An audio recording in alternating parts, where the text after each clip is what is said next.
Coach, what are your opening thoughts about the game? Well, it was a typical Friday night matchup. Their guy and Zach locked horns, and they got the best of us. They were able to scratch out some runs, and I truly mean when scratched out, because as hard as they were swinging the bat, and they were swinging the bat hard, a lot of their runs came by little seam balls that we couldn't get outs on, and it ended up costing us.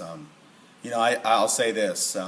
I hope it's not, but if that's Zach Godley's last game here wearing this uniform, he has nothing to be ashamed of. The team didn't come out on top today, but that young man, for the last 2 years that I've been in this program, has given us everything he can. And I said that to the team after the game, is that we all had someone that we could learn from, whether you're a pitcher or a position player, that there's a young man that gave his all and fought and never showed that he was ever scared in a situation, and just competed his tail off, and that's all I ask of our guys each and every day. Learning experience, Coach. I mean, this is the first time that your players have been in a position. We talk about postseason and it actually being alive in front of them. How do you think they performed? With that being the first time they've been in this situation. Well, that's a great question, but I don't look at it that way, because if we've gone about it the right way from day one of practice, you prepare that way every day and practice in the game.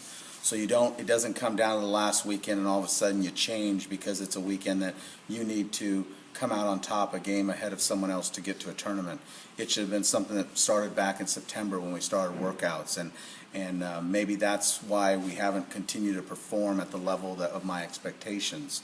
I don't fault anything tonight. We didn't get hits when we needed to. We didn't get the outs when we needed to. But that was just a good baseball game that we lost. Their pitcher outdueled our pitcher. I don't think it was because we didn't compete well. I just think we got beat tonight, and got beat by a team that outplayed us tonight.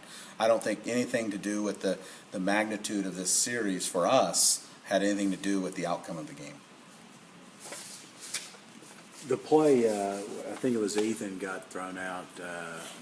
Was that a squeeze play? No, it was a hit and run, a swing through hit and run. Okay. That they actually surprised us, to be honest with you, with no outs in first and third.